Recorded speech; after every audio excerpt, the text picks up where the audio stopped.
नमस्कार. तर पिंगा ग पोरी पिंगा या मालिकेच्या आजच्या भागात आपण पाहणार आहोत की मनोज घाईघाईने घरी येतो तेव्हा घरी कसली तरी पूजा चालू असते. मनोज आश्चर्याने विचारतो की हे काय चाललंय. तेव्हा मनोजचे बाबा सांगतात की गुरुजी पूजा करत आहेत, समजत नाही आहे का तुला, आणि सांगतात की तुझी बायको जेव्हापासून माप ओलांडून आली आहे ना तेव्हापासून काहीसुद्धा ठीक होत नाही असं तुझ्या आईचं म्हणणं आहे आणि ती खूप घाबरली आहे. गुरुजींनी सांगितलं म्हणून आम्ही ही पूजा करतोय. मनोज विचारतो की घाबरून झाल्यासारखं काय केलं आहे वल्लरीने. मनोजची आई म्हणते की गाव फिरून ये सगळं, मग कळेल तुला काय केलं आहे ते. तिथे तुझी बायको हाणामारी करते आहे, सगळ्या गावाच्या मोबाईलमध्ये तो व्हिडिओ आला आहे आणि तरीसुद्धा तुझे डोळे उघडत नाहीत का. तितक्यात मनोजचा भाऊ वल्लरीचं सर्व सामान बाहेर फेकून देतो. मनोज त्यांना थांबवत म्हणतो की वल्लरीचं सामान का फेकताय तुम्ही. गुरुजी मनोजला म्हणतात की तुम्हाला पूजेला बसावं लागेल, तुमच्या बायकोमुळे घरावर संकट आलं आहे.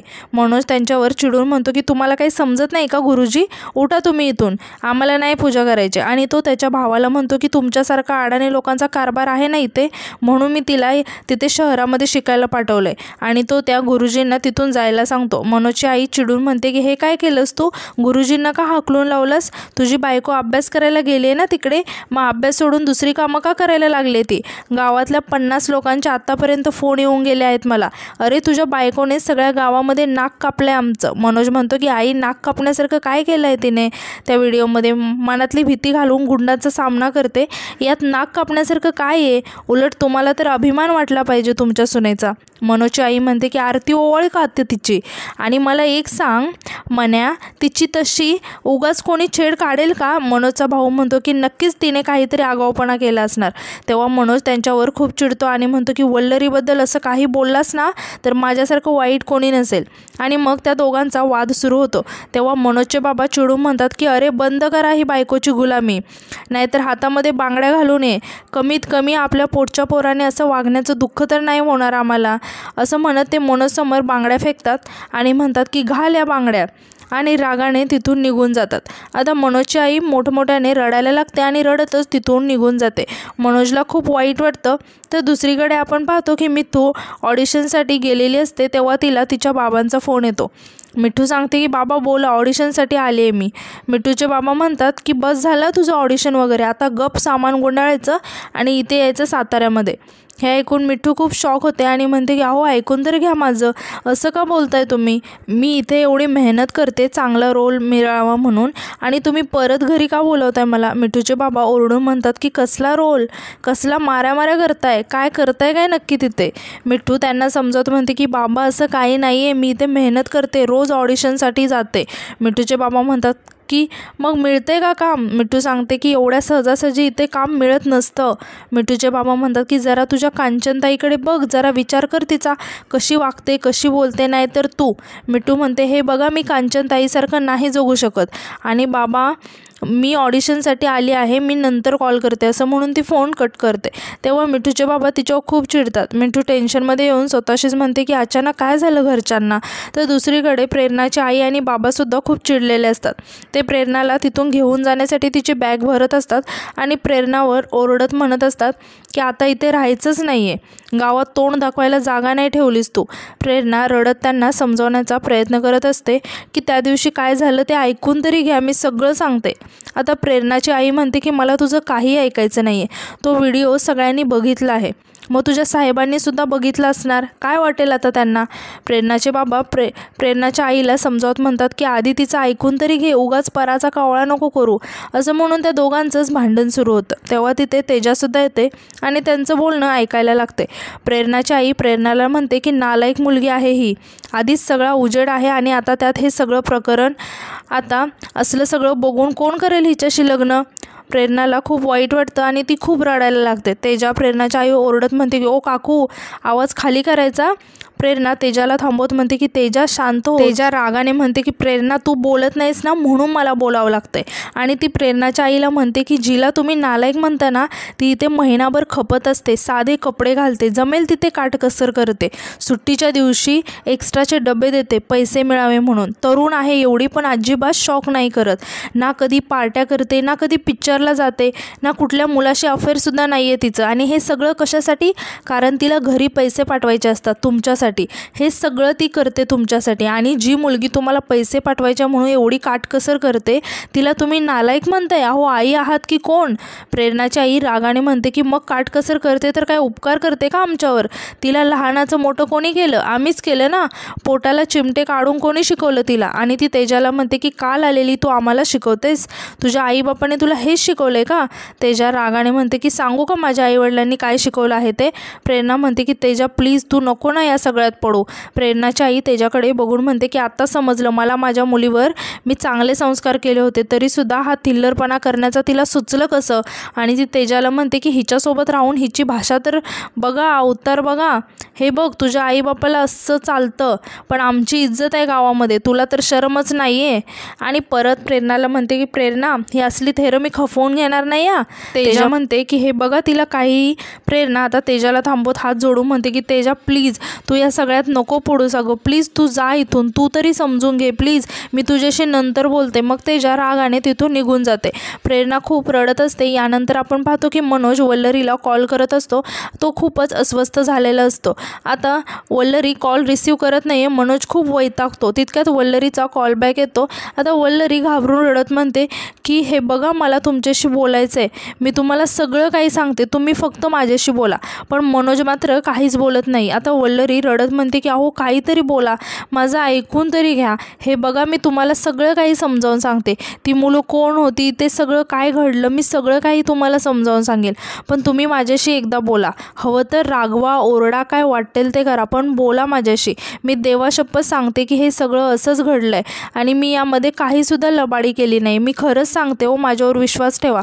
असं म्हणून ती खूप रडायला लागते आणि रडत म्हणते की हे बघा तुम्हाला आपल्या रातराणीची शपथ आहे. मनोजसुद्धा खूप इमोशनल झालेला असतो आणि तो रडत म्हणतो की काय बोलू, बोलण्यासारखं काही असेल तर बोलेल ना. आणि म्हणतो की वल्लरी मी कोणासाठी करतो हे सगळं? एवढी मेहनत करून तुला मुंबईला पाठवलं, सगळ्यांशी भांडलो आणि तू माझ्याशी खोटं बोललीस. एकदा सांगता नाही आलं का तुला? तुला विश्वास नाही आहे ना नवऱ्यावर? आता काय ऐकायचं राहिलं आहे सांग मला. व्हिडिओमध्ये बघितल्यावर काय ऐकायचं आहे? माझे मित्रसुद्धा माझ्यावर हसतायत, म्हणतात की बांगड्या घाल बायकोच्या. तुला समजतंय का मी काय सहन करतो इथे ते?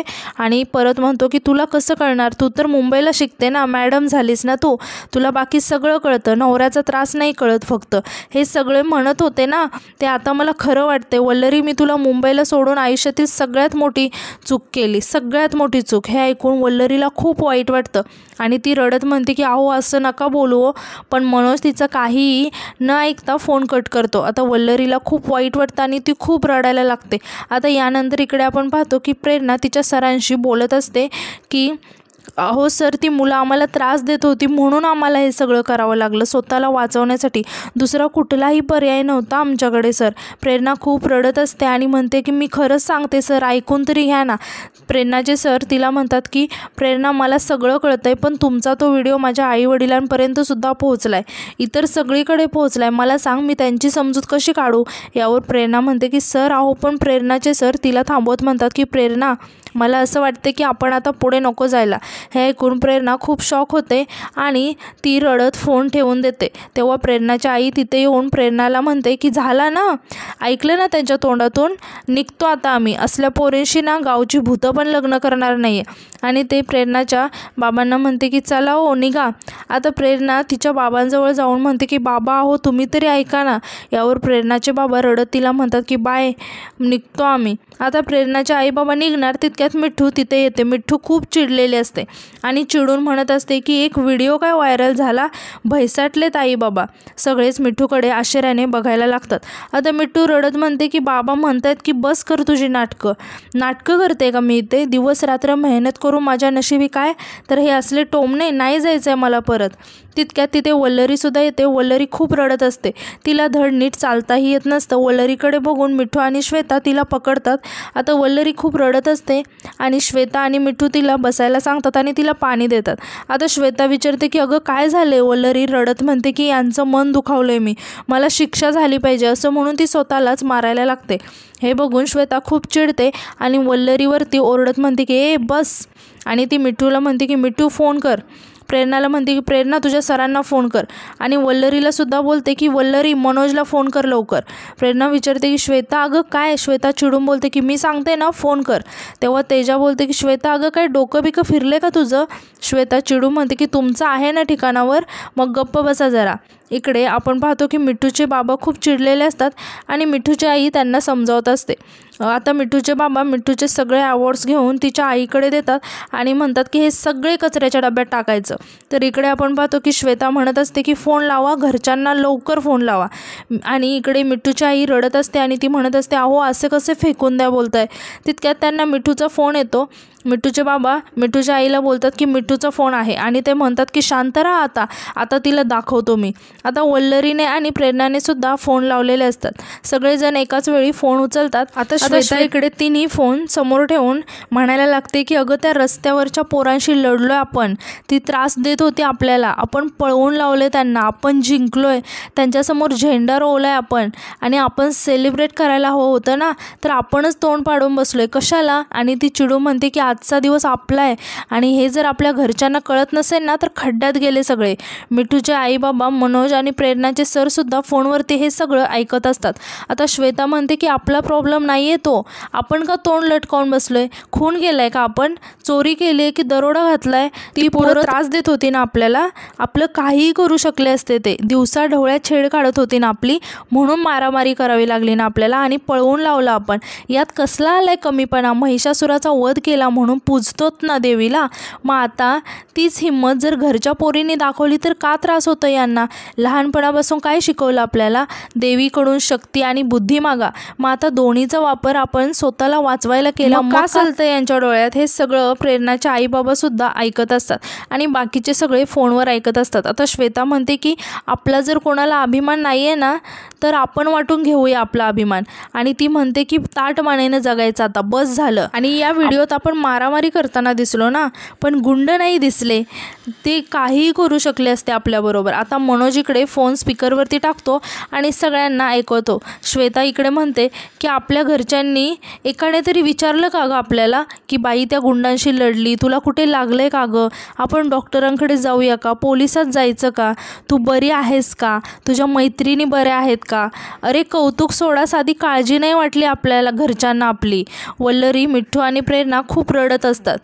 आता श्वेता रडत म्हणते की कोणीतरी म्हणायला पाहिजे होतं ना गं आपल्याला की इतक्या डेंजर माणसांशी मारामारी केली. म्हणते की कोणीतरी म्हणायला पाहिजे होतं ना गं की इतक्या डेंजर माणसांशी मारामारी केली, इतकी हिंमत कुठून आणलीस बाई तू, भारीच आहेस गं. हे सगळं सोडून त्यांना आपली लाज वाटली. आता हे सगळं ऐकून प्रेरणाची आई रागाने श्वेताला म्हणते की कोणाला ऐकवतेस तू. श्वेता चिडून म्हणते की तुम्हाला ऐकवते मी, आणि ती फोनकडे बघत म्हणते की यांना यांना यांना सगळ्यांना ऐकवते मी. सगळ्यांचे घरचे शॉक होऊन श्वेताचं बोलणं ऐकत असतात. आणि आजचा भाग इथे संपतो.